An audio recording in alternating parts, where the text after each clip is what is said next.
안녕하세요. 인천에 사는 50대 주부입니다. 제가 아파트에 살고 있는데요. 지난 여름에 아랫집에 사는 사람한테 연락이 왔는데 저희 집에서 물이 새서 그 집 벽지가 다 젖었다고 하더라고요. 그래서 아랫집 도배도 해주고 또 저희 집 누수 방지 공사까지 하느라 몇백만 원이 들었습니다. 혹시 이럴 때 도움이 되는 보험이 있나요? 하셨습니다.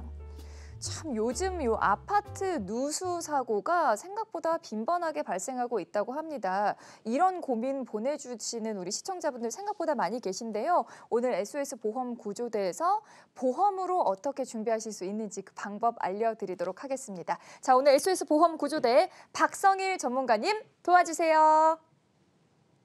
네, 이 사연을 보니까 제 신혼 때가 생각이 나는데요. 저도 한 신혼 때 아랫집에 누수가 생겨가지고 큰 돈을 지불했던 그 기억이 납니다. 그런데 이것도 저희가 이제 보험으로 해결할 수가 있기 때문에 한번 좀 소개를 드려보려고 하는데요. 바로 어떤 거냐면 일상생활 배상 책임 보험이라는 겁니다. 이건 어떤 거냐면 여기 보시는 것처럼 보험 기간 중에 피보험자가 아래에 열거된 그러니까 이런 사고들로 그러니까 간단하게 얘기해서 내가 이제 남의 그 타인의 재산이나 타인의 신체에 피해를 입혔을 때 그거에 대한 배상 책임이 나한테 있을 때 이거에 대한 부분을 보상해 주는 게 바로 이 일상생활 배상 책임 특약이라는 겁니다. 그러면 어떤 것들을 보장하는지 한번 보시죠. 일단 일상생활 배상 책임 특약은 크게 세 가지로 구분할 수가 있는데 바로 가족 일상생활 배상 책임이 있고요. 그다음에 그냥 일상생활 배상 책임 특약이 있습니다. 그리고 마지막으로 자녀 일상생활 배상 책임 특약이 있는데 세 가지가 어떻게 다른지 한번 보여드리면 일단 가족 일상생활 배상 책임 특약 그러면 말 그대로 내 가족들이 생활하면서 생길 수 있는 것들을 다 해결을 해드리는 겁니다. 그럼 보장의 범위가 어떻게 되느냐? 일단 가입하신 피보험자님과 배우자분 그리고 여기에 미혼 자녀 및 동거 친족까지 포함을 합니다.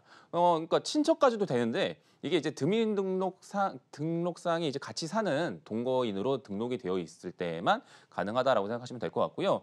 그리고 또 이제 일상생활 배상 책임 특약을 가지고 계신 분들도 계세요. 이런 경우에는 나하고 내 배우자만 해당이 되는 거기 때문에 일가 친척이라던가 아니면 자녀들까지는 해당이 안 될 수도 있다. 이 부분 참고하셨으면 좋겠고요. 그리고 이제 어린이 보험 준비하신 분들 같은 경우에는 그냥 이 가족 일배책이 아니라 이 자녀 일상생활 배상 책임 특약으로만 준비하시는 분들도 계시거든요. 이럴 경우에는 자녀 본인에 대한 것만 보장이 되기 때문에 마찬가지로 보장의 범위가 제일 좁다. 그래서 이왕 준비하시는 일배책이라고 한다면 이 맨 위에 있는 가족 일상생활 배상 책임 특약을 준비하시는 걸 좀 추천을 좀 드리겠습니다. 그러면 이걸 준비했을 때 얼마까지 보장이 되느냐? 내가 혹은 내 가족이 타인의 재산이나 신체에 피해를 입혔을 때 최대 1억 원 한도로 보장을 해드립니다. 그러니까 피해가 있으면 1억을 드리는 게 아니라 1억 원 한도 내에서 비례해서 보장을 해드립니다. 그런데 본인 부담금이 있죠. 우리가 자동차 보험의 경우에도 본인 부담금이 있지 않습니까? 이것도 마찬가지입니다. 근데 이제 과거에는 2만 원만 내도 나머지를 다 보상받을 수 있는 시대였었는데 지금은 좀 많이 바뀌어가지고 그리고 또 이제 보험사들이 피해가 좀 많이 생겼다 보니까 이 부분에 대한 조정이 많이 생겨서 지금은 대물사고 시에는 본인 부담금이 거의 20만 원 정도가 들어간다고 이해하시면 될 것 같고요. 그중에서도 지금 시청자님 사연 보내주신 그 누수사고, 이 누수사고의 경우에는 2020년 4월 이후에 이 일상생활 배상 책임 특약을 준비하셨다라고 한다면 대부분은 본인 부담금이 50만 원으로 바뀌어 있을 겁니다. 그렇기 때문에 이 부분은 반드시 좀 참고하시면 좋을 것 같고요. 대인 사고의 경우에는 본인 부담금은 없기 때문에 이 부분도 잘 참고하셨으면 좋겠습니다. 그러면 이 일상생활 배상 책임 특약이 보장하지 않는 건 또 뭘까? 한번 보시죠. 일단 고의는 당연히 안 되겠죠. 예를 들어서 이제 친구랑 막 싸웠어요. 고의로. 이제 그렇게 됐을 경우에 이제 그 친구한테 입힌 그 피해 이런 것들은 당연히 보상이 안 되겠죠. 그리고 업무상 생긴 사고에 대해서도 마찬가지로 보상되지 않습니다. 그리고 내 주택, 그러니까 타인의 주택에 대한 보상은 이 일배책으로 해결이 되는데 내 주택에 대한 손해는 보상되지 않고요. 그리고 정신질환이라든가 폭행 이런 것들은 당연히 안 되고 차량으로 인한 것들은 뭐 자동차 보험에서 해결을 해주는 거기 때문에 당연히 보장되지 않겠죠. 그럼 어떤 것들을 보장을 받을 수 있을지 우리 생활 속의 일상생활 배상 책임 보험을 활용하는 방법을 한번 좀 예를 들어 보면 첫 번째 요즘에 이제 그 코로나19 이후로 자전거 인구 타시는 인구가 굉장히 늘었다고 합니다. 근데 이제 자전거 타고 가다가 넘어져서 주차되어 있던 자동차를 실수로 긁었을 경우 저희 아이가 자전거 타고 갈 때마다 조마조마한데 이런 경우로 예를 들어 사고 이렇게 남의 차에 피해를 끼쳤다. 그럼 이제 일상생활 배상 책임 특약으로 이제 보상을 받을 수가 있고요. 이런 경우도 있습니다. 예를 들어 우리 아이가 남의 뭐 TV를 깬다거나 아니면은 남의 집에 놀러 갔다가 이제 뭐 문제를 일으켰을 때 이런 것들도 해결이 되고요. 심지어 이제 요즘에 반려동물 많이 키우잖아요. 강아지 데리고 나갔는데 강아지가 지나가는 사람을 물었어요. 이런 것들까지도 이 일상생활 배상 책임 특약으로 다 보장을 받을 수가 있다라고 생각하시면 좋을 것 같고요. 그리고 또 이제 뭐 저는 한번 이런 경우가 있었는데 어떤 분이 지나가시다가 제 핸드폰을 이렇게 쳐가지고 떨어뜨린 적이 있었거든요. 다행히 이분도 일상생활 배상 책임이 있어서 그걸 가지고 이제 해결을 했다고 하시더라고요.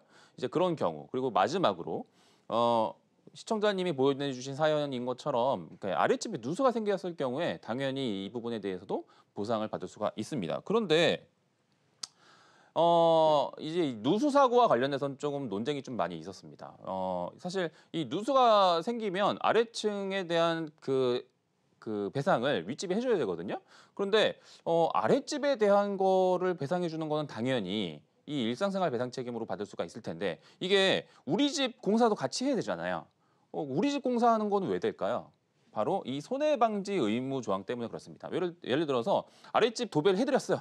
그랬는데 만약에 그냥 놔뒀다고 한다면 또 누수가 생기면 또 해드려야 되잖아요. 그렇기 때문에 반복하는 그 사고에 대한 예방을 하기 위해서 우리 집 공사하는 거 비용까지도 이 일배책 특약으로 보장을 받을 수가 있는데 문제는 뭐냐면 2019년 12월 이전이라고 한다면 아랫집 누수 보상도 이 일배책으로 해결이 가능하고 우리 집 누수 탐지 비용이라던가 이 공사까지도 다 해결을 했었습니다. 그런데 이게 좀 남용이 되다 보니까 우리 집 그냥 화장실 공사를 그냥 이걸로 해결하시려는 분들이 굉장히 많았어요. 그래서 보험사와 소송이 굉장히 많이 일어났고 결국은 2019년 12월 법원의 판례가 명확하게 생겨서 이제는 아랫집 누수 공사는 당연히 되지만 우리 집 공사 비용은 이제 해결이 되지 않는 것으로 바뀌었습니다. 이제 오케이가 아니고 보상이 안 되는 것으로 바뀌었습니다. 그래서 앞으로는 이제 일베스트책 가지고 우리 집 공사 비용은 안 될 수도 있다는 부분 좀 참고하셨으면 좋겠고요. 간혹 가다가 어떤 그 인테리어 업자분들이